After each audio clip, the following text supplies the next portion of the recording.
Shalom jemaat Tuhan yang terkasih di dalam Tuhan Yesus Kristus.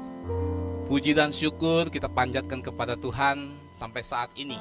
Kita boleh menikmati kasih setia Tuhan yang sungguh baik dalam hidup kita. Setiap detik, setiap jam, kita boleh menikmati hari-hari bersama dengan penyertaan Tuhan di tengah-tengah kehidupan, di tengah-tengah keluarga, dan di tengah-tengah setiap pekerjaan kita. Kita boleh menikmati berkat Tuhan dalam hidup kita. Dan saudara yang terkasih dalam Tuhan Yesus Kristus, tiba saatnya untuk kita masuk dalam ibadah kita. Lebih baik 1 hari di pelataran Tuhan daripada 1000 hari di tempat lain. Kasih setia Tuhan yang sungguh baik dalam hidup kita.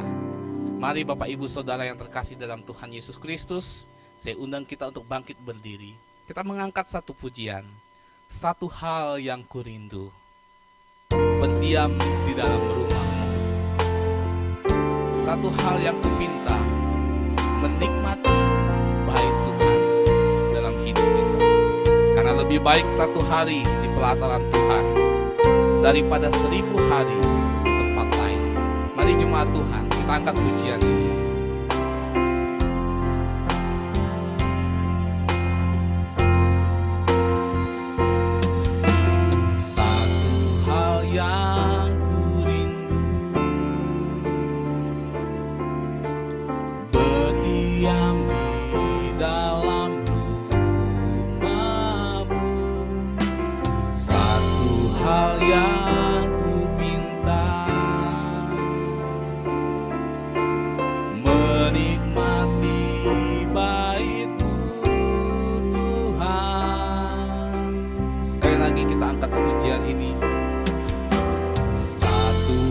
Yang kurindu, berdiam di dalam rumahmu. Satu hal yang kupinta, menikmati baik-Mu Tuhan. Lebih baik 1 hari di pelataran-Mu daripada 1000 hari di tempat lain.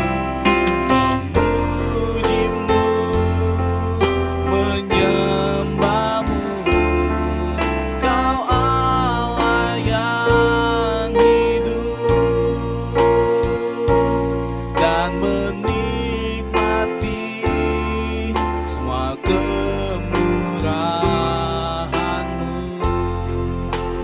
Mari jemaat Tuhan, sekali lagi kita angkat pujian ini. Satu hal yang kurindu, berdiam di dalam rumah-Mu. Satu hal yang kupinta, menikmati baik-Mu Tuhan. Lebih baik 1 hari di pelataran-Mu daripada 1000 hari di tempat lain.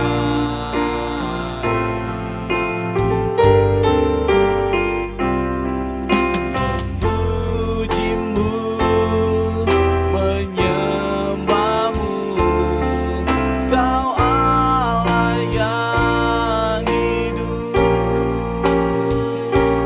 dan menikmati semua kemurahan-Mu. Lebih baik 1 hari di pelataran-Mu, lebih baik 1 hari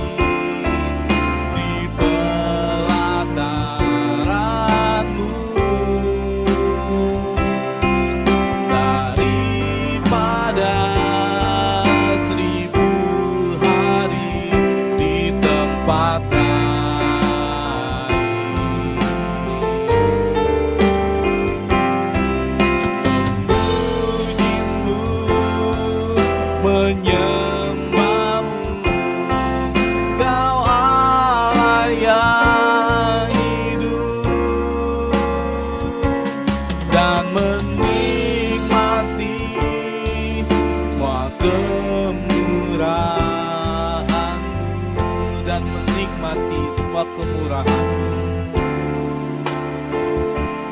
dan menikmati semua kemurahan-Mu. Mari kita berdoa. Bapa di surga, terima kasih untuk waktu pada pagi hari ini. Kami boleh menghampiri tahta-Mu yang kudus, ya Tuhan. Kami rindu untuk diberkati oleh setiap puji-pujian dan kebenaran firman Tuhan. Berkatilah ibadah kami pada hari ini, dari awal, pertengahan, sampai akhirnya. Kiranya berkat, penyertaan, dan pertolongan daripada Tuhan memberkati ibadah kami pada hari ini. Di dalam nama Tuhan Yesus Kristus, Tuhan dan Juru Selamat kami berdoa. Haleluya. Amin. Jemaat Tuhan, diserahkan untuk duduk kembali. Jemaat Tuhan yang terkasih dalam Tuhan Yesus Kristus, Allah kita adalah Allah yang perkasa. Allah kita adalah Allah yang ajaib. Dialah sumber pengharapan kita, dan Dialah sumber kemenangan kita. Dalam setiap hidup kita, perjalanan hidup kita, Tuhan tidak pernah meninggalkan kita. Tuhan sanggup untuk melepaskan kita dari setiap pergumulan dan persoalan kita. Karena Tuhanlah sumber kemenangan, dan Dialah sumber kuasa yang memerintah selamanya. Yesuslah Raja Mulia. Mari kita angkat pujian ini.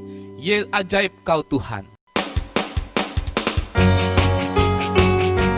Mari kita angkat pujian ini dengan sukacita. Tak terbayang kebesaran Tuhan, dan tak terbanding kekuatan-Mu Tuhan. Tak terbayang kebesaran-Mu, dan tak terbanding kekuatan-Mu Tuhan. Kau megah bagiku segenap jiwa dan pengharapan telah ku serahkan untuk rencana-Mu Tuhan. Kau Raja atasku, hanya Kau yang layak ditinggikan. Ajaib Kau Tuhan, agung dan perkasa. Ajaib Kau Tuhan, agung dan perkasa. Kau sumber kemenanganku, layak berkuasa, memerintah selamanya. Yesus, Kaulah Raja Mulia. Mari dengan segenap hati, dengan sukacita, kita angkat pujian ini. Tak terbayang kebesaran-Mu, dan tak terbanding kekuatan-Mu Tuhan. Tak terbayang kebesaran-Mu, dan tak terbanding kekuatan-Mu Tuhan. Kau megah bagiku. Amin. Segenap jiwa dan pengharapan telah ku serahkan untuk rencana-Mu Tuhan.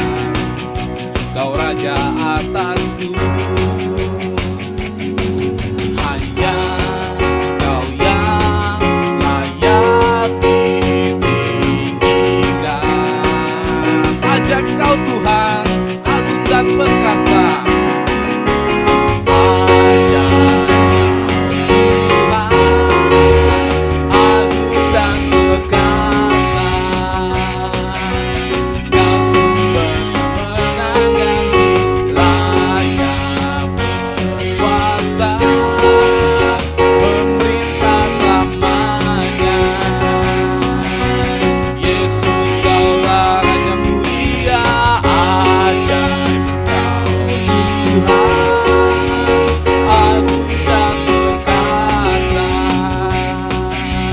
Kau sumber kemenangan, layak berkuasa, memerintah selamanya. Yesus, Kaulah Raja Mulia. Yesus, Kaulah Raja Mulia. Amin. Haleluya. Jemaat Tuhan yang terkasih dalam Tuhan Yesus Kristus, sungguh luar biasa pertolongan Tuhan, penyertaan Tuhan dalam kehidupan kita. Karena dialah Allah yang ajaib, dialah Allah yang berkuasa dalam hidup kita. Mari jemaat Tuhan yang terkasih dalam Tuhan Yesus Kristus, kita kembali mengangkat satu pujian. Ku persembahkan hidup kita di hadapan Tuhan. Ini aku, semua milikku, ku serahkan padamu Tuhan. Mari kita angkat pujian ini. Mari kita persembahkan tubuh kita sebagai persembahan yang hidup untuk kemuliaan nama Tuhan. Kita angkat pujian ini. Ini aku, semua milikku. Ini aku, semua milikku. Ku serahkan padamu Tuhan. Penyesalan dan kebanggaan, suka dan duka, semua ku serahkan. Yang telah lalu, yang akan datang, hasrat dan harapan yang terbayang, masa depan dan rencanaku, semua ku serahkan dalam tanganmu. Ku persembahkan hidupku kepadamu Tuhan. Untuk kemuliaan-Mu ku berikan hidup ini sebagai persembahan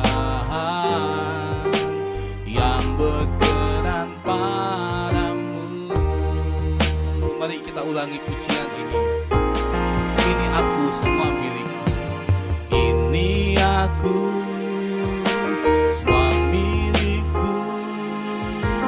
Ku serahkan padamu Tuhan.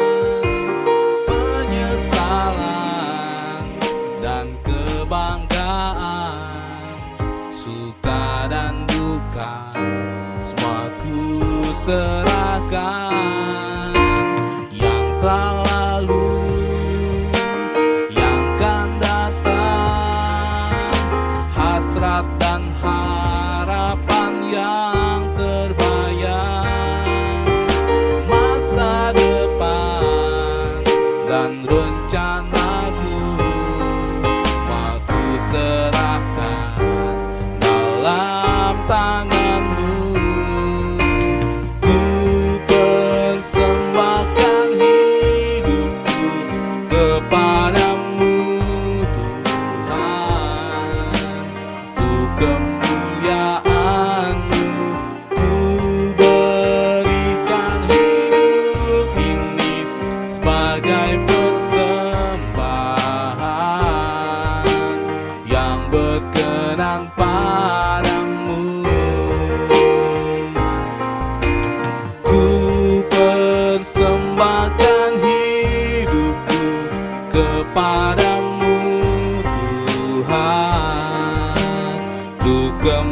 Kemuliaan-Mu ku berikan hidup ini sebagai persembahan yang berkenan padamu, yang berkenan padamu.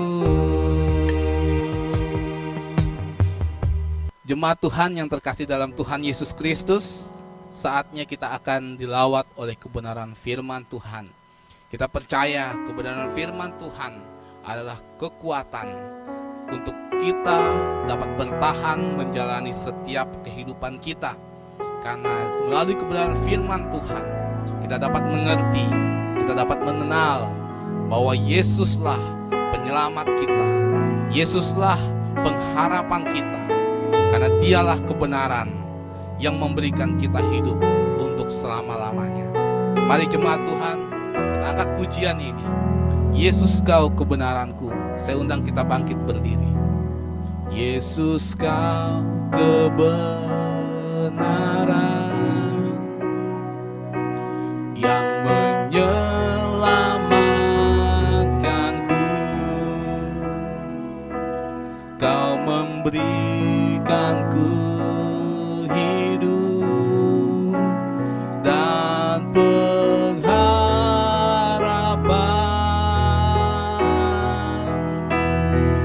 Ku ikut kehendak-Mu, ku perlu anugerah-Mu.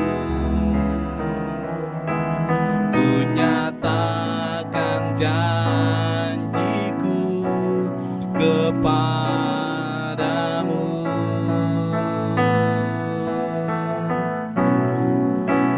Kalau ku hidup bagimu, hatiku tetap menyembah-Mu. Dunia tak bisa menjauhkanku dari kasih-Mu.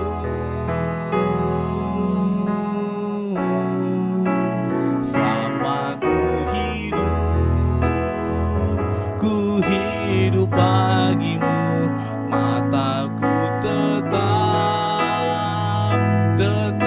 memandang-Mu. Dunia tak bisa menjauhkanku dari kasih-Mu. Sekali lagi kita angkat pujian ini. Yesus kau kebenaran yang menyelamatkan. Yesus kau kebenaran, amin, yang menyelamatkanku. Kau memberikanku hidup dan pengharapan.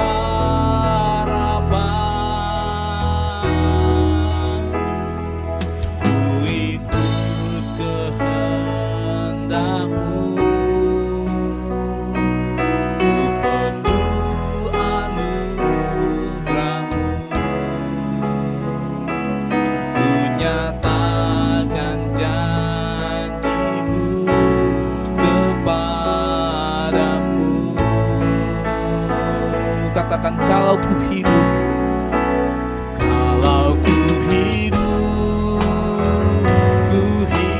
bagimu, hatiku tetap menyembah-Mu.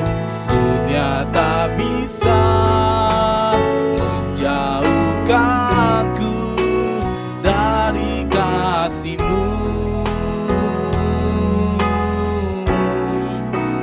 Selama ku hidup bagimu, mataku tetap memandang-Mu. Dunia tak bisa menjauhkanku dari kasih-Mu. Kalau ku hidup bagimu, kalau ku hidup bagimu, hatiku tetap menyembah-Mu. Dunia tak bisa menjauhkanku dari kasih-Mu. Sama ku hidup bagimu, mataku tetap memandang-Mu. Dunia tak bisa menjauhkanku dari kasih-Mu. Dunia tak bisa menjauhkanku.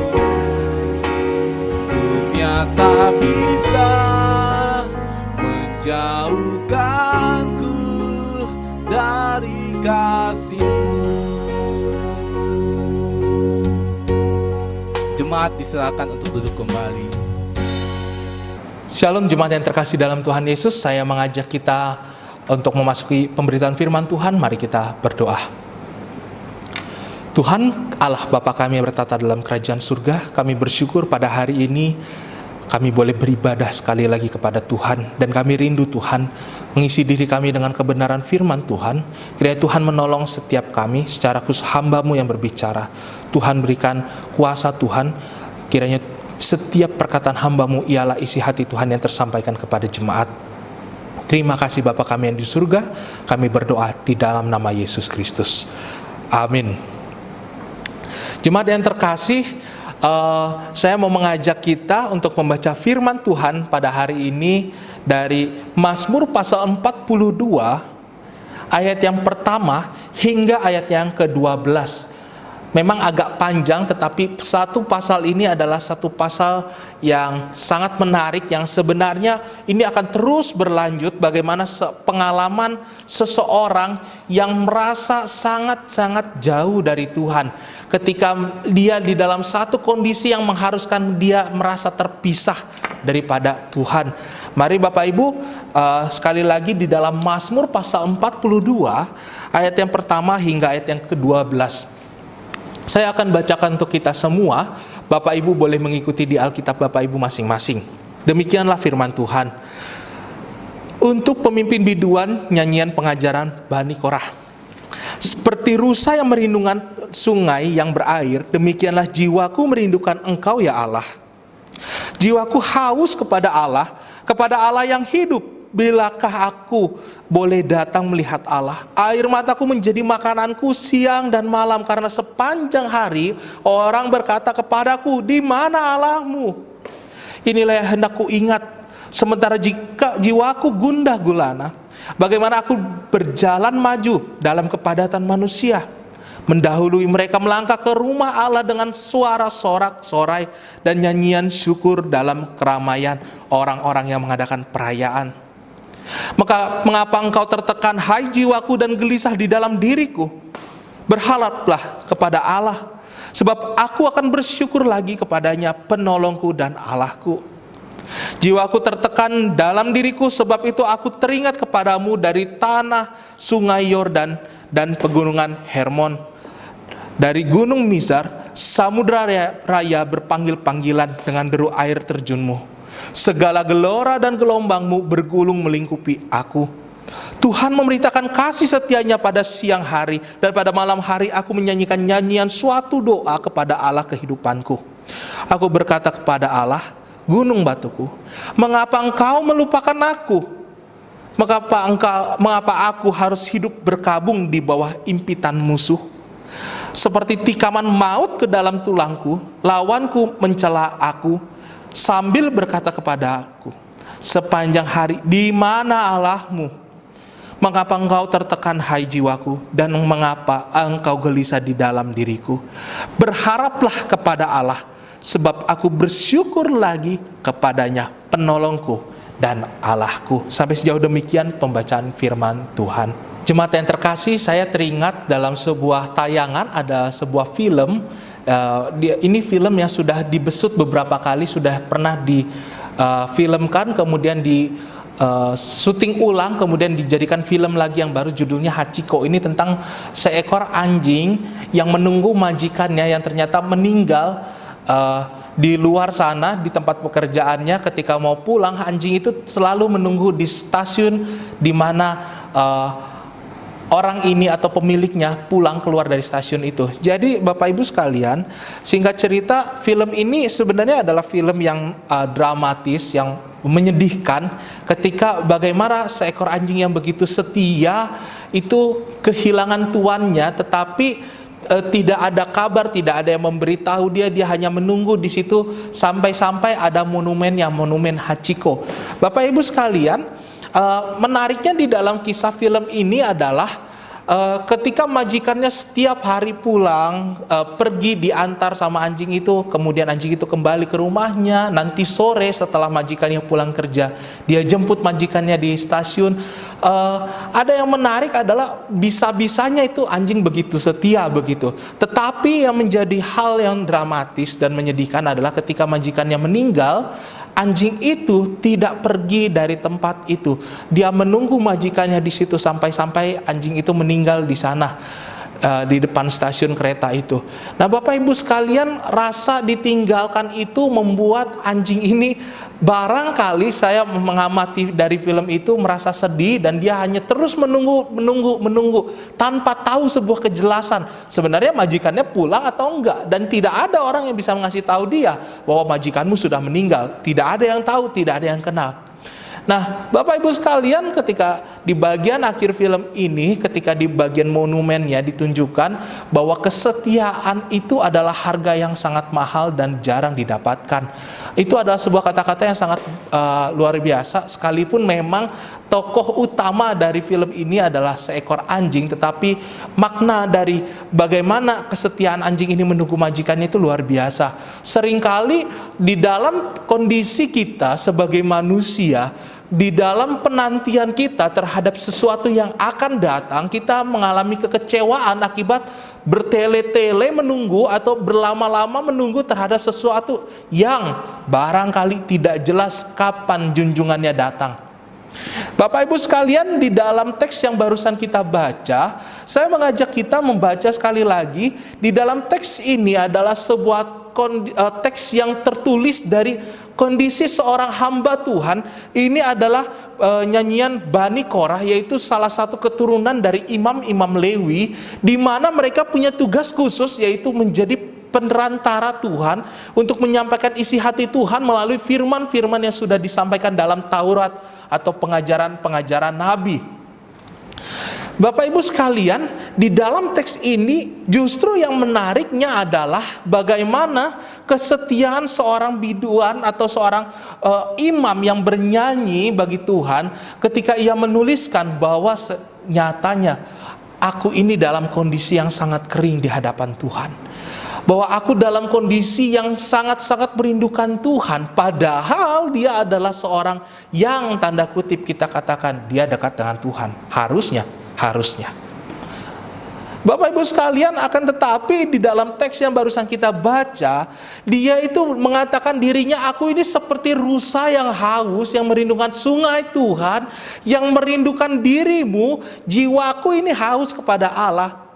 Bagaimana dalam kondisiku ini, aku benar-benar kalau bertemu kembali dengan Allah, sangat bersuka cita hingga siang dan malam. Aku akan mengucurkan air mata karena rasa rinduku terpenuhkan. Bapak Ibu, ini adalah sebuah nyanyian yang kalau digambarkan seperti nyanyian orang yang depresi ditinggalkan, merasa ditinggalkan oleh seseorang yang sangat berharga. Bapak Ibu sekalian, di dalam perjalanan setiap penulis pemazmur yang ada di dalam Alkitab kita, itu banyak sekali macam-macam kondisi yang mereka hadapi. Bahkan kalau dikatakan kondisi mereka, ada yang dulu bait Allahnya dihancurkan. Kalau kita baca nanti, bait Allah dihancurkan, atau misalnya Allah meninggalkan mereka, itu seolah-olah Allah mencabut kehadirannya atau mencabut hadiratnya, sehingga orang-orang tidak merasakan pertolongan Tuhan di situ, sampai-sampai mereka berkata, Tuhan, di manakah Engkau? Kenapa Engkau meninggalkan aku sendiri? Itu banyak sekali tercatat di dalam Mazmur.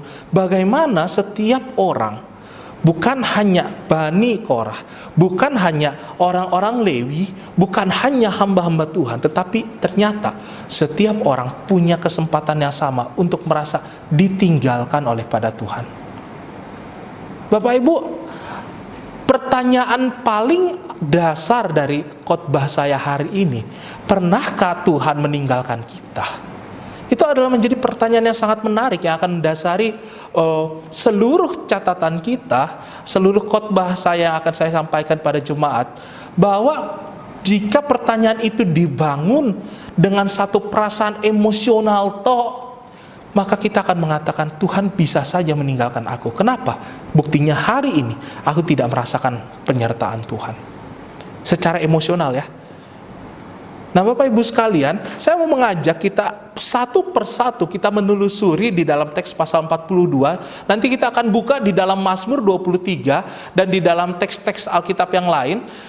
Bagaimana sebenarnya, apakah betul Tuhan pernah meninggalkan umatnya selain yang tercatat seperti Saul yang Allah menarik dirinya atau Allah mencabut kehadiratnya daripada Saul. Bapak Ibu sekalian, di tengah-tengah kondisi kehidupan kita saat ini nyatanya sangat banyak orang-orang yang terasing di tengah-tengah keramaian. Ini adalah sebuah perkataan yang sangat terkenal bahwa kita ini sebagai individu, sebagai manusia bisa saja merasa terasing di tengah-tengah keramaian. Satu kali Bapak Ibu, saya pernah melihat seorang anak kecil. Anak kecil ini hilang di mall di kota Bandung. Anak kecil ini sebenarnya hilang dari orang tuanya. Orang tuanya jalan di rak sebelah, anaknya itu di sini dan dia bingung cari orang tuanya. Ini anak masih kecil, barangkali seusia 3 atau 4 tahun. Dia terlepas dari orang tuanya, mungkin gara-gara mainan. Saya ketika perhatikan anak itu, orang tuanya masih ada. Beberapa waktu kemudian ketika saya lagi belanja-belanja, lihat-lihat yang lain, saya dengar tangisannya anak itu panggil papa mamanya. Dia menangis, ada orang yang sudah mulai datang ke dia, kenapa deh ini segala macam. Maunya papa, maunya mama, maunya papa, maunya mama. Dia terus berteriak begitu sampai beberapa waktu, beberapa menit, akhirnya mamanya datang. Mamanya datang dengan muka tersenyum, langsung peluk mamanya, I'm sorry begitu. Nah, saya melihat sekalipun ini anak kecil, ada orang-orang dewasa yang hadir di tengah dia, yang bilang tenang ya, nanti saya bantu carikan papa mamamu. Anak ini cuma berkata, saya maunya papa, saya maunya mama, saya maunya papa atau mama. Ada satu rasa kesendirian di mana sekalipun banyak orang di situ, sekalipun banyak orang yang mau berusaha menolong dia merasa aku tidak butuh kalian, aku butuhnya papa dan mama. Ini adalah satu kondisi yang sebenarnya bukan kita buat-buat, karena ini adalah satu kondisi yang memang muncul dari hati kita. Bagaimana gambarannya kita membutuhkan seseorang yang mengenal dan kita kenal, yang dia percaya kepada kita dan kita percaya kepadanya. Ini adalah bicara hubungan emosional yang bukan terbangun perasaan antara suka dan tidak suka, tetapi ada hubungan yang terbangun dari pengalaman demi pengalaman, bahwa orang-orang lain berusaha bantu bisa, tetapi tidak semua orang bisa masuk kategori itu. Buktinya anak itu dia carinya papa mama, bukan carinya saya maunya om yang itu yang pakai baju kuning, atau om yang ini atau yang lain, tidak. Dia cari papa mama. Ini adalah satu hubungan emosional yang tidak dibuat-buat, yang muncul dari dalam hati sendiri, dari pengalaman dia bersama orang tuanya. Hal ini ternyata Bapak Ibu sekalian, itu berhubungan juga dengan kondisi kita hari ini. Bagaimana kita membutuhkan Allah di dalam kehidupan kita. Bagaimana pemazmur mengatakan bahwa jiwaku ini kering, bahwa Tuhan di manakah engkau, kenapa engkau meninggalkan aku sendiri. Bahwa ada satu perasaan aku tuh ditinggalkan. Padahal kalau kita lihat konteksnya pemazmur ini adalah salah satu konteks yang paling membuat kita tanda tanya. Mengapa seseorang yang harusnya dekat dengan Tuhan merasa dia ditinggalkan oleh Tuhan itu sendiri? Seorang imam yang berbicara tentang Tuhan, tetapi ia merasa kering di dalam dirinya sendiri. Ini menjadi sebuah pertanyaan. Tetapi realitanya, seringkali kita terasing. Kita sendiri di tengah-tengah keramaian hari ini. Kita merasa bahwa tidak ada yang mengerti aku, tidak ada yang mengenal aku ini sendiri. Bapak Ibu sekalian, di dalam perjalanan ini teks yang dikatakan oleh pemazmur ini adalah sebuah ungkapan tulus. Bahkan kalau saya mau gambarkan seperti ilustrasi saya tadi, mirip anak kecil tadi itu. Ada banyak orang yang bisa menghibur kekosongan hatinya. Ada banyak hal yang bisa diisi di dalam hatinya. barangkali kesenangan-kesenangan lain, barangkali dalam zamannya Imam Lewi, orang-orang yang bersama-sama dengan dia. Tetapi itu tidak cukup bagi seorang yang mengatakan, aku rindu Tuhan. Oh, kenapa? Kenapa merasa tidak cukup? Sebenarnya rasa kecukupan kita itu tanda tanya, Bapak Ibu sekalian. Dahulu waktu saya di seminari, saya pernah mendengarkan sebuah khotbah yang sangat menarik, yaitu mengenai rasa cukupnya seseorang atau rasa cukup seorang manusia. Yaitu rasa cukupnya manusia itu tidak terbantahkan. Itu seperti ember yang bawahnya bocor, yang berusaha kita penuhkan dengan sedikit air yang barangkali embernya itu ukurannya cukup besar. Kita berusaha masukkan satu gelas demi satu gelas demi satu gelas. Yang kita gambarkan, ember itu adalah diri kita, rasa cukup kita. Tetapi gelas demi gelas yang kita masukkan adalah pencapaian kita, kehidupan kita, hal-hal yang bisa kita isi, yang membuat diri kita senang. Ternyata itu tidak cukup besar dan tidak cukup banyak untuk membuat kita rasa cukup. Gambaran itu yang dipakai juga di dalam diri manusia, bahwa kapan manusia bisa cukup? Kapan manusia bisa berkata, saya cukup dan telah dicukupkan oleh Tuhan? Oh, ketika saya sudah punya rumah satu. Oke, Tuhan berikan rumah satu. Tetapi rasanya rumahnya terlalu kecil. Oke, Tuhan kasih lebih besar. Wah, kayaknya kalau rumahnya cuma satu kurang nih ini. Oke, Tuhan kasih rumah yang satu besar, satu kecil. Tuhan sudah kasih 2 rumah. Wah, rumah yang kecil ini kayaknya kurang enak, mau dibesarin aja supaya bisa jadi kos-kosan. Tuhan kasih besar lagi, jadi kos-kosan. Rasa tidak cukup manusia sebenarnya itu seperti sebuah ember yang bocor, yang lubangnya sangat besar, dan kita berusaha isi dengan satu gelas demi satu gelas, tidak pernah cukup. Rasa tidak cukup ini tidak bisa terbantahkan, tidak bisa kita buat-buat seolah-olah, oh akhirnya aku cukup setelah memiliki kekayaan 1 miliar, atau 2 miliar, atau 3 miliar, atau beberapa puluh miliar. Tidak. Tetapi rasa cukup yang digambarkan ini oleh pemazmur adalah bagaimana rasa cukup di mana Tuhan saja, hanya dengan Tuhan saja, tidak ada embel-embel yang lain. Hanya Tuhan saja yang bisa mengerti bagaimana rasa aku ingin dicukupkan, rasa aku ingin diterima dan dipedulikan. Gambaran ini sebenarnya gambarannya sangat-sangat sederhana, sama seperti anak kecil yang tadi, di mana dia tidak butuh barang yang begitu banyak di swalayan, dia tidak butuh orang-orang lain yang berusaha menolong dia hanya butuh papa dan mamanya. Rasa itu pun yang sama yang digambarkan oleh pemazmur, bagaimana dia membutuhkan Tuhan. Aku rindu Tuhan, aku rindu sekali.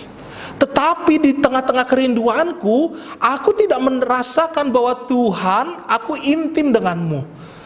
Aku tidak merasakan bahwa Tuhan, aku ini sedang dekat dengan Tuhan, hatiku terpuaskan oleh karena Engkau. Oh, kok bisa sih seperti itu? Imam lagi. Bapak Ibu sekalian, saya mau mengatakan satu hal. Salah satu tanda seseorang mengalami kekeringan rohani adalah sekalipun dia adalah seorang yang kita kenal rohani, atau kita tandai diri kita orang yang rohani, tetapi engkau merasa kering dan merasa jauh daripada Tuhan, itu artinya kita sedang merasakan sama seperti Bani Korah ini. Bagaimana dia mengalami satu jembatan yang begitu panjang. Aku seperti terlepas daripada Tuhan. Aku mencari Tuhan tetapi aku tidak menemukan. Aku mengetuk pintu itu tetapi aku merasa aku tidak ada. Tuhan tidak ada di situ.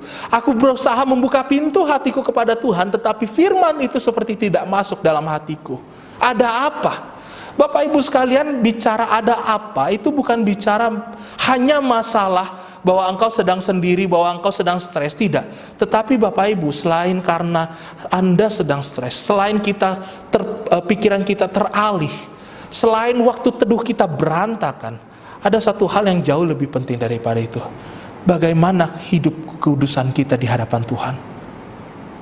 Bapak Ibu melihat dalam teks ini, memang tidak digambarkan bagaimana kondisi kehidupan spiritualnya, secara kehidupannya apakah dia melakukan dosa atau dia melakukan ini, tidak. Tetapi kita bisa lihat di sini di dalam pas ayat yang pertama hingga ke-12, mengapa engkau tertekan hai jiwaku dan gelisah di dalam diriku? Berharaplah kepada Allah, sebab aku akan bersyukur lagi kepadanya, penolongku dan Allahku. Apa yang perlu ditolong daripada dia? Penulis mengatakan bahwa dia dalam satu kondisi tidak bisa pergi beribadah. Dia dalam satu kondisi datang pun ke bait Allah, dia merasa terlepas dari Tuhan itu sendiri. Dia merasa aku tuh sendiri di tengah-tengah keramaian ini, sehingga aku tidak bisa merasakan hadirat Tuhan. Yang menjadi pertanyaannya, mengapa? Bahwa ada banyak sekali hal-hal yang bisa merenggut kesempatan kita untuk merasakan kehadirat Tuhan, yang bisa membuat kita bisa merasakan penyertaan Tuhan. Salah satunya dosa. Bapak Ibu, di dalam 3 hari remaja seminar beberapa waktu yang lalu, pembicara atau pengkhotbah hari pertama sangat menarik menyampaikan satu hal, yaitu bagaimana kita ini memiliki dosa favorit sebenarnya. Dosa favorit itu seperti dosa yang kita tahu itu betul-betul dosa, kita minta ampun tetapi kita lakukan lagi, dan itu berulang terus-menerus, dan kita menyesal pada waktu setelah kita menikmati hal itu atau dosa itu. Saya tidak tahu dosa itu bisa sangat macam-macam, dan dosa itu bisa sangat beragam bentuk dan model serta aplikasinya. Bahkan saya tidak bisa mengatakan bahwa dosa ini adalah seperti marah, kemudian marah adalah dosa favorit kita, berarti tidak boleh sama sekali marah, tidak. Tetapi itu pribadi lepas pribadi yang mengenal bahwa ini adalah dosa, bahwa ini merenggut sukacitaku daripada Tuhan. Itu pribadi lepas pribadi yang menyadarinya. Bahwa nyatanya dari setiap kita punya kesempatan untuk melakukan namanya dosa favorit itu. Salah satu contoh gambaran dosa favorit yang pernah saya temukan di dalam pelayanan itu adalah dosa seksual, Bapak Ibu. Jadi dosa seksual adalah di dalam teks Paulus itu adalah gambaran di mana perzinahan atau dosa seksual itu mengikat, bukan hanya mengikat diri, bukan hanya mengikat pikiran, tetapi mengikat diri kita di 2 tali yang berbeda, antara kita mau dekat dengan Tuhan atau kita tertarik terus oleh hasrat dan keinginan. Itu betul-betul membuat kita itu sangat-sangat rindu terus mau melakukan hal itu. Di dalam pelayanan yang saya lakukan terhadap anak remaja, waktu di kota Jakarta saya dapati kasus ini, dan betul memang dosa yang paling kuat itu adalah dosa perzinahan. Kesombongan bisa dihancurkan dengan Tuhan bisa hancurkan, runtuhkan semuanya, kekayaannya bisa dihabiskan. Tetapi dosa seksual itu betul-betul mengikat dia dan membuat dia sangat dilema antara dia mau ikut Tuhan atau mengikuti nalurinya dia. Karena dosa seksual gak perlu ada orang lain menjadi aspek kita atau menjadi pelampiasan kita, cukup diri kita sendiri. Bapak Ibu sekalian, hal ini membuat dia di dalam kehidupannya merasa, Tuhan, aku ini kering kok. Aku ini kering di dalam pelayananku. Aku ini merasa tidak bisa melakukan ini, itu, tidak bisa melakukan ini. Kenapa? Karena seluruh pikirannya itu fokusnya tidak lagi sama Tuhan. Pikirannya semuanya sudah teralih, terbagi 2. Kalaupun masih ada fokusnya, sudah terbagi antara dia dan hasratnya, antara Tuhan dengan hasratnya. Selalu itu membuat dia jauh daripada Tuhan. Sekalipun dia merasa sendiri, merasa ramai bersama orang-orang, bersama keluarga, bersama teman-teman yang melayani di gereja itu, tetapi dia merasa sendiri di tengah-tengah keramaian itu. Karena apa? Ada satu hal yang mengikat dia untuk dekat dengan Tuhan, dosa. Bapak Ibu, bukan hanya dosa seksual. Saya pikir banyak sekali dosa yang hari ini gambarannya itu macam-macam.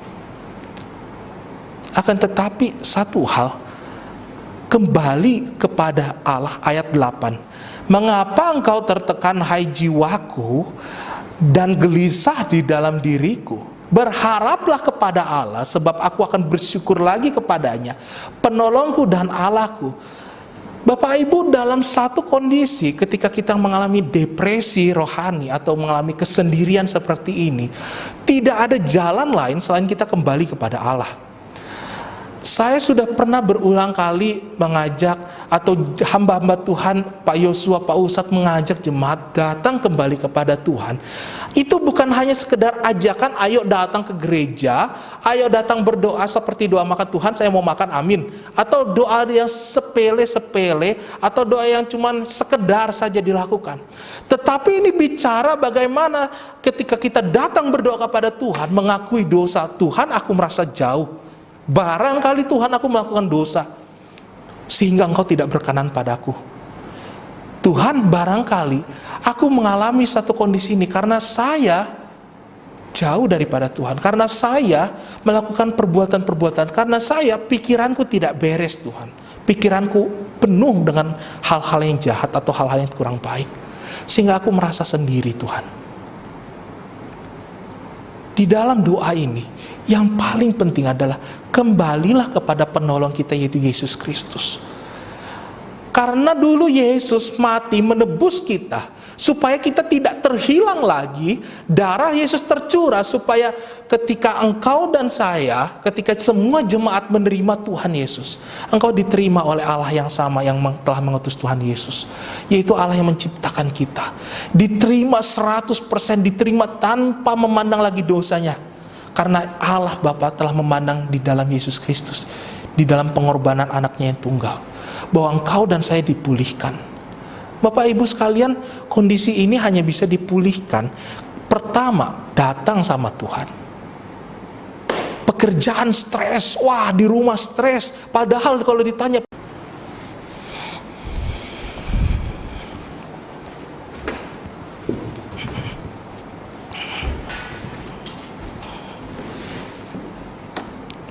wah di rumah stres, di kantor stres, padahal waktu ditanya pekerjaannya baik-baik kok, di rumah baik-baik, keluarga sukacita, anak-anak sukacita, teman-teman saudara-saudarinya sukacita. Kok bisa dia merasa seperti depresi? Ada sesuatu yang tidak beres antara dia dengan Tuhan. Dan itu hanya bisa diselesaikan ketika kita datang sama Tuhan. Susah nggak datang sama Tuhan? Saya mau katakan, seseorang yang tidak siap datang kepada Tuhan, itu akan merasa sangat susah. Yang dia tidak siap untuk mengakui setiap kesalahannya. Kenapa? Masih ada dosa lain di baliknya itu. Sombong. Bahwa kita tidak merasa tidak butuh Tuhan. Bahwa kita merasa Tuhan tidak, nggak usahlah aku datang begini. Tuhan mengerti kok. Tuhan tahu kok. Bapak Ibu, saya mau ajak kita sekali dalam satu hal, jangan terlalu mudah mengatakan bahwa Tuhan tahu kok maksudku, Tuhan tahu kok ini, tanpa kita menunjukkan sebuah sikap yang sungguh-sungguh untuk membuat Tuhan tahu kok. Artinya apa? Jangan menyepelekan Tuhan. Tuhan tahu kok ini, Tuhan tahu kok aku lagi butuh ini, Tuhan tahu kok pikiranku kenapa aku marah-marah begini, Tuhan tahu kok pikiranku seperti ini karena aku lagi begini. Jangan memudahkan sebuah perkataan Tuhan tahu kok. Memang kok Tuhan tahu, tetapi Tuhan akan memandang dia menyepelekan saya. Di dalam Mazmur 23, gambaran Tuhan adalah gembalaku, adalah pribadi yang tidak akan meninggalkan kita. Dia terus mencari kita, dan Tuhan tidak pernah mencepelekan kita. Itu adalah gambaran seorang gembala yang baik. Seorang Tuhan loh, di dalam pribadi Yesus loh, dia tidak memandang kita sepele. Dia mengatakan satu domba adalah domba yang sangat berharga. Bahkan domba itu akan dibawa ke rumput yang hijau, kepada air yang tenang. Aku akan segarkan jiwanya. Tuhan akan menyegarkan hatinya. Sekalipun domba itu berjalan dalam lembah kekalaman, aku tidak takut karena Tuhan itu ada bersama denganku. Begitu pentingnya kita. Tetapi Bapak Ibu, apakah kita tidak terlalu sombong untuk menyatakan Tuhan tahu kok? Bapak Ibu sekalian, saya mau mengajak dan mengingatkan sekali lagi, perkataan Tuhan tahu kok, hati-hati, mari kita hindari sama-sama. Jangan menyepelekan Tuhan. Semakin sering kita sepelekan Tuhan, semakin sering kita tinggalkan Tuhan, akan ada satu waktu jiwaku tertekan dalam diriku. Sebab itu aku baru teringat kepada Tuhan. Bapak Ibu, saya rindu di dalam kehidupan kita, di dalam kehidupan jemaat Tuhan, dalam kehidupan spiritual jemaat Tuhan, rasa membangun relasi dengan Tuhan itu bukan hanya sekedar rutinitas doang, bukan hanya sekedar itu aja, sebuah pola yang begitu-begitu saja, tidak. Akan tetapi yang saya mau ajak Bapak Ibu sekalian, jemaat, mari ketika kita membangun disiplin rohani kita, di dalam pikiran kita, ketika kita berdoa, selalu pakai pikiran kita untuk melihat kebaikan-kebaikan Tuhan yang lalu.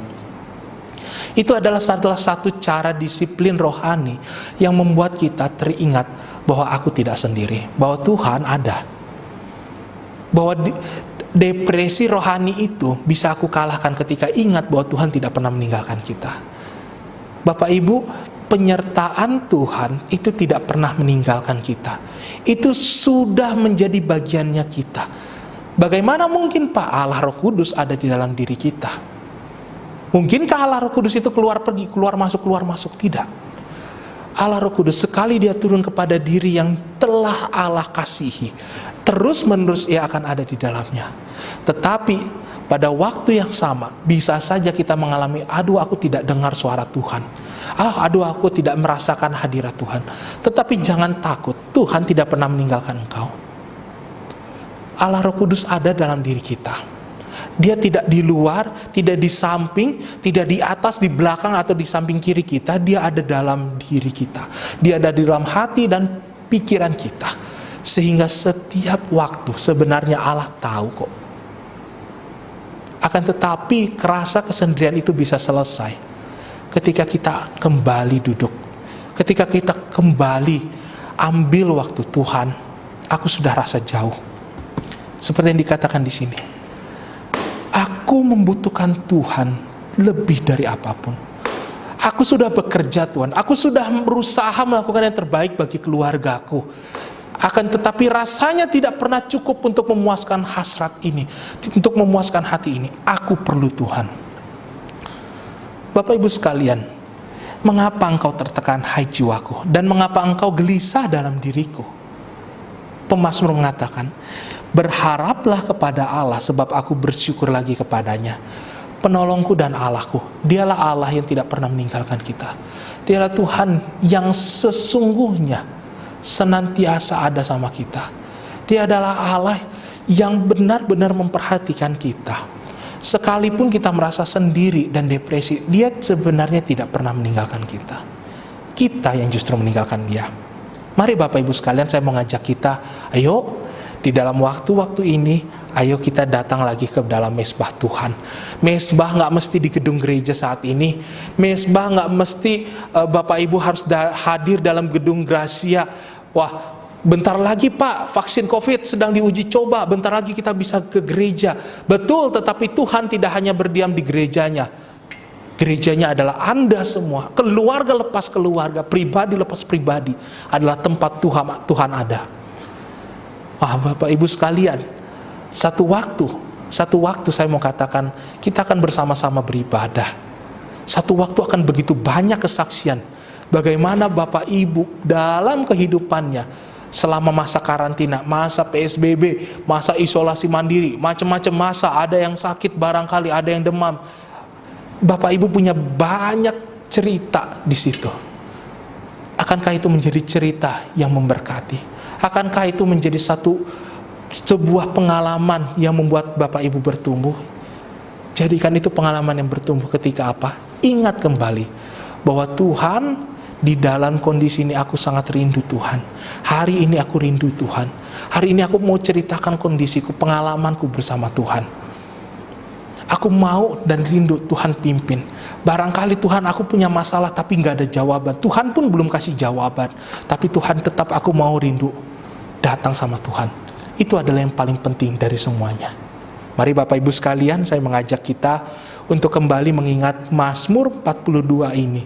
Sebuah kerinduan, tidak mesti seorang hamba Tuhan itu anti, nggak mungkin nggak rasa rindu sama Tuhan. Saya katakan semua orang, bahkan hamba Tuhan pun bisa mengalami kekeringan rohani, apalagi orang biasa yang bahkan katakanlah jarang-jarang berdoa, jarang-jarang datang sama Tuhan. Begitu rindunya lah kita, begitu rindunya lah pemazmur kepada Tuhan. Mari, hati kita bisa didamaikan hanya ketika kita datang kepada Tuhan. Datanglah sama Dia. Dia tidak terlalu jauh kok. Pintu surga itu, pintu di mana Tuhan ada, di mana Tuhan hadir itu nggak jauh banget. Ada di sana, di angkasa sana. Tuhan hadir dalam dirimu. Ketika engkau berdoa, ketika kita semua berdoa, Allah hadir di situ. Allah hadir dalam setiap doa kita. Perkenanannya hadir, dan berkat itu hadir di dalam doa-doa kita. Mari Bapak Ibu sekalian, saya mengajak kita berdoa. Mari kita tunduk kepala kita berdoa. Bapa kami yang di surga, kami bersyukur bahwa hari ini kami belajar, setiap kami punya kesempatan untuk depresi rohani. Kami bisa saja merasa sendiri di tengah-tengah keramaian. Tetapi itu bisa saja terjadi mungkin karena kami stres, mungkin karena kami punya tuntutan hal ini dan itu. Tetapi Tuhan, barangkali kami memiliki dosa yang membuat kami merasa terpisah dan jauh daripada Tuhan. Kami memohon ampun dan kami hendak kembali kepada Tuhan. Tolong kami di tengah-tengah kehidupan kami, di tengah-tengah pengharapan kami yang hanya ada kepada Engkau. Engkau berikan damai sejahtera-Mu, supaya setiap kami memiliki kekuatan di dalam Tuhan. Terima kasih Bapa kami yang di surga. Kami berdoa di dalam nama Yesus Kristus, Tuhan dan Juru Selamat kami yang hidup. Amin. Tuhan Yesus memberkati. Yang dikasih oleh Tuhan Yesus Kristus, kita akan mengikrarkan pengakuan iman rasuli. Saya mengundang jemaat Tuhan untuk bangkit berdiri. Pengakuan iman rasuli. Aku percaya kepada Allah, Bapa yang Maha Kuasa, Khalik langit dan bumi, dan kepada Yesus Kristus, Anaknya yang tunggal, Tuhan kita, yang dikandung dari Roh Kudus, lahir dari anak darah Maria, yang menderita sengsara di bawah pemerintahan Pontius Pilatus, disalibkan, mati dan dikuburkan, turun ke dalam kerajaan maut. Pada hari yang ketiga, bangkit pula dari antara orang mati, naik ke surga, duduk di sebelah kanan Allah Bapa yang Maha Kuasa, dan dari sana Ia akan datang untuk menghakimi orang yang hidup dan yang mati. Aku percaya kepada Roh Kudus, gereja yang kudus dan am, persekutuan orang kudus, pengampunan dosa, kebangkitan tubuh, dan hidup yang kekal. Amin.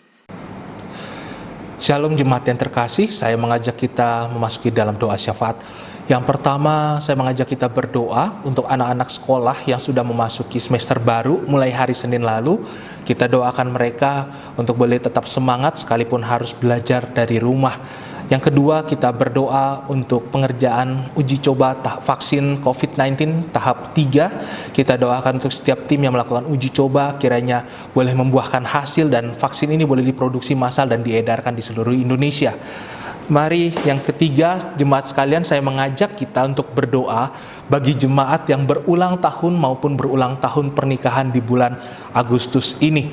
Yang pertama ada Saudara Arthur, ada Ibu Cherry Weni, ada Bapak Ferry Wijaya, Ibu Yuliana Effendi, Oma Tan Linio, Ibu Mary Limnort, Bapak Hari Wairisal, Ibu Ian Anggriani, dan Ibu Leni Tandi. Itu adalah jemaat yang berulang tahun di bulan Agustus. Selamat ulang tahun, kiranya Tuhan Yesus memberkati. Dan yang kedua, kita berdoa untuk jemaat yang berulang tahun pernikahan pada bulan Agustus. Ada keluarga Bapak Hari Wairisal dan Ibu Silvana Wairisal. Dan yang kedua untuk keluarga Bapak Hembang dan Ibu Cherry Weni. Di bulan Agustus ini kiranya Tuhan Yesus memberkati dan memberkati keluarga. Mari jemaat sekalian, saya mengajak kita untuk berdoa. Bapa kami yang di surga, kami bersyukur pada hari ini kami boleh beribadah bersama di tengah-tengah keluarga kami. Kami bersyukur untuk kebaikan Tuhan pada hari ini. Kami memohon kepada Tuhan melalui doa kami pada hari ini untuk anak-anak sekolah yang mulai hari Senin lalu sudah memasuki semester baru. Tuhan Yesus, kiranya Engkau menolong mereka, sekalipun mereka masih harus belajar dari rumah. Tuhan berikan semangat, berikan kekuatan kepada mereka, supaya mereka boleh tetap belajar dengan efisien dan mendapatkan hasil pendidikan yang baik juga. Dan kami juga berdoa Tuhan, untuk setiap guru-guru yang mengajar, kiranya boleh memberikan materi yang terbaik bagi para muridnya.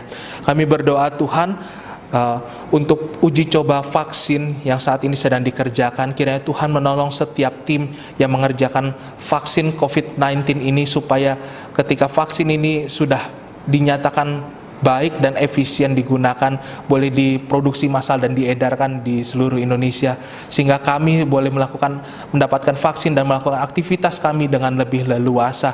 Terima kasih Bapa kami yang di surga, dan kami juga berdoa untuk jemaat yang berulang tahun di bulan Agustus.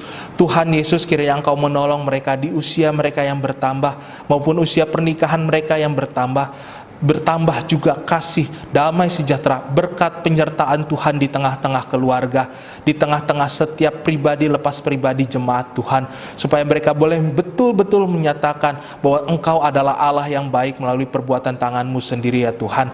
Terima kasih Bapa kami yang di surga, kami berdoa bersama di dalam nama Tuhan Yesus Kristus, Tuhan dan Juru Selamat kami yang hidup. Mari Bapak Ibu sekalian, saya mengajak kita berdoa seperti doa yang Tuhan Yesus ajarkan kepada kita, doa Bapa kami. Bapa kami yang di surga, dikuduskanlah namamu, datanglah kerajaan-Mu, jadilah kehendak-Mu di bumi seperti di sorga.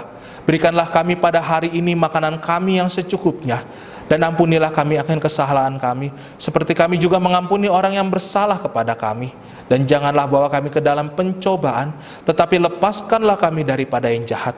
Karena Engkau yang punya kerajaan, dan kuasa, dan kemuliaan sampai selama-lamanya. Amin.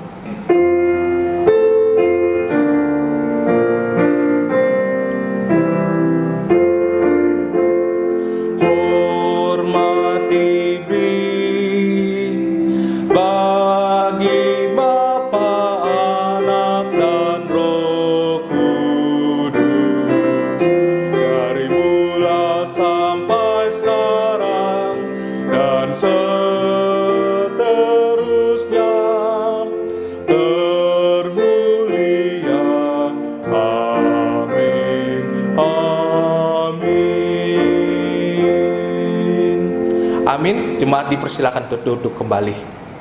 Jemaat Tuhan yang terkasih, kita akan mengakhiri ibadah kita pada hari ini. Saya mengundang untuk kita bangkit berdiri, dan kita akan mengangkat pujian. Segala kemuliaan hanya bagi Tuhan. Segala kemuliaan hanya bagi Tuhan. Segala hormat pujian hanya bagi Tuhan.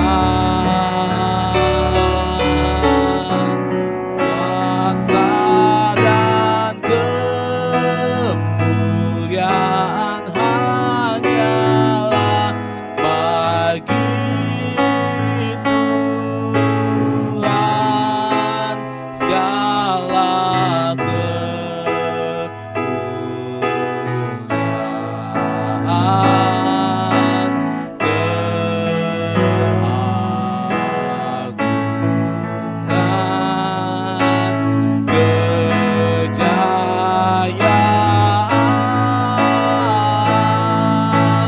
hanya bagi Tuhan. Jemaat sekalian, arahkanlah hatimu kepada Tuhan dan terimalah berkat-Nya.